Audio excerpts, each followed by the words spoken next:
गाईच्या दुधाचा दर 50 रुपये आणि म्हशीचा 80 रुपये मिळाला पाहिजे। यासाठी ज्या वाखरीमध्ये लाखो भाविक संतांच्या पालखीचं स्वागत करतात, मोठ्या आनंदानं वाजत गाजत विठुरायाच्या दर्शनाला त्या ठिकाणी जातात, तिथं आपल्या शेतकऱ्यांना आज रस्ता रोको त्या ठिकाणी आपल्या न्याय हक्काच्या मागणीसाठी करावं लागतंय। उपोषणकर्त्यांचा समाधानजी फाटे आणि त्यांच्या सोबतच्या तिघांचा आज 4था दिवस आहे।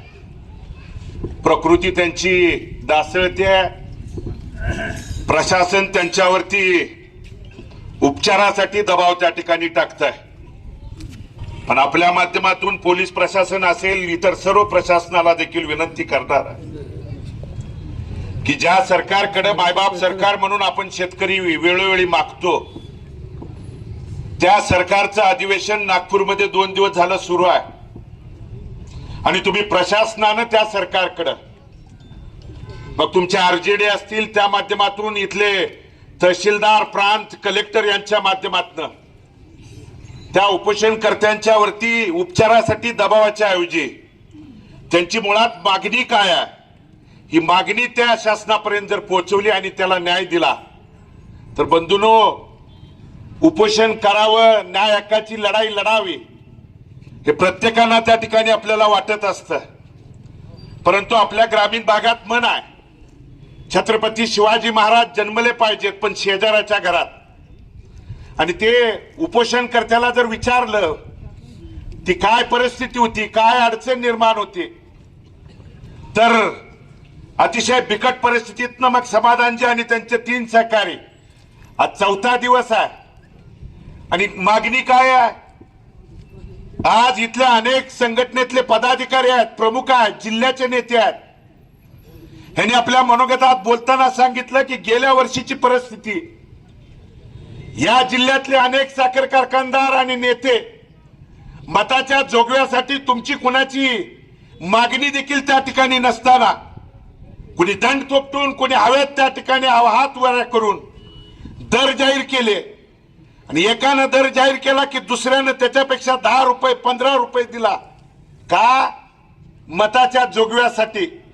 पण आज त्या निवडणुकीच्या नंतर वर्षाची जर परिस्थिती बघितली तर आमची संघटना आणि नेते आणि शेतकरी आणि समाधानजी आणि त्यांचे सहकारी तुम्हाला 4 रुपये वाढवून का मागतायत, तर मध्यंतरीच्या काळात अतिवृष्टीनं इथला शेतकरी पिचलाय, मोडलाय, दारातली सगळी पिकं त्या ठिकाणी पोटच्या मुलाबाळाप्रमाणे जोपासलेली पिकं डोळ्यासमोर उद्ध्वस्त झालीत। एकमेव पीक आहे ऊस पीक आणि त्या ऊस पिकाला 4 पैसे त्या ठिकाणी वाढून द्यावं, ही आमच्या शेतकऱ्याची न्याय हक्काची मागणी आहे। पण या वर्षी, गेल्या वर्षी हातवारे वर करून त्या ठिकाणी दंड थोपटून दर देणारे मात्र आज संगनमतानं एकमेकाला फोन करून तू एवढं काढतोय काय, मग मी तुझ्यापेक्षा 15 रुपये कमी देतो, 20 रुपये कमी देतो, 25 रुपये कमी देतो।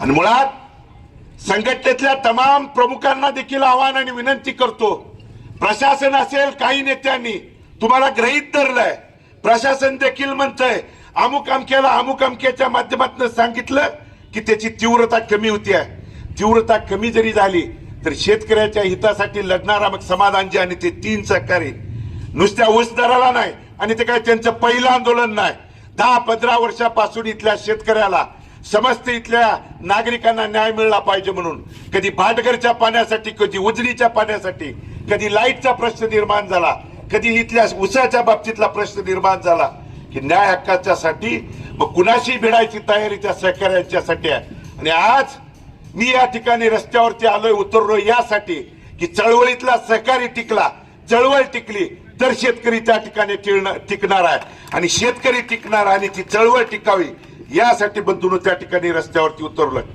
आणि म्हणून आज दुधाच्या दराच्या बाबतीत देखील आपण अनेक वेळा आंदोलन केली, कसं द्यायचं हे त्या ठिकाणी नेते मंडळी सांगतायत।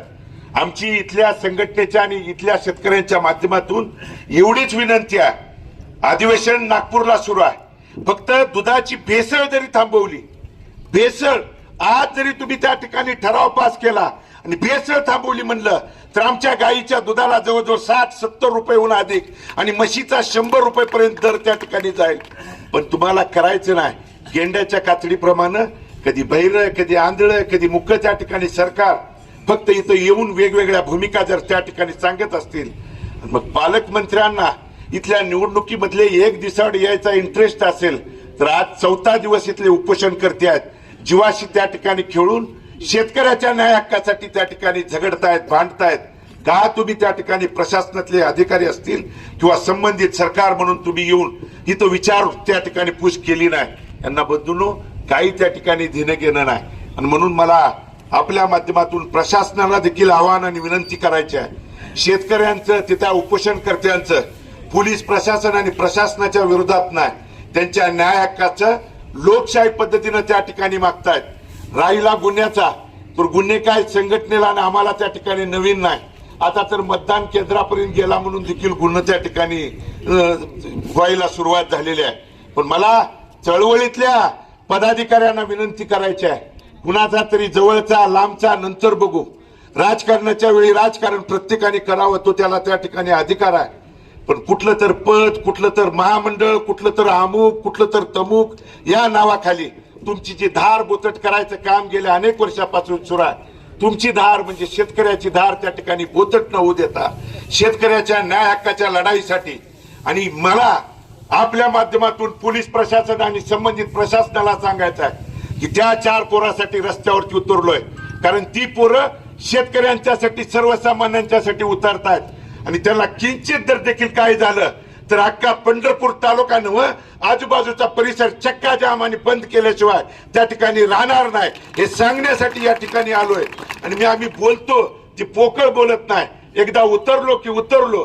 गुन्हे हे आमच्या त्या ठिकाणी रक्तात आहे आणि पिढ्या त्या ठिकाणी चालत आलेल्या आहे. पण त्या 4 पोरांच्या हितासाठी ती जी लढतायत ती कुणाच्या वैयक्तिक आणि आपल्या माध्यमातून तालुक्यातले जे मोबाईलवरती बघणाऱ्या देखील शेतकऱ्यांना आव्हान आणि विनंती करायची आहे की उपोषण केल्यानंतर काय होतं एक दिवशी बघा.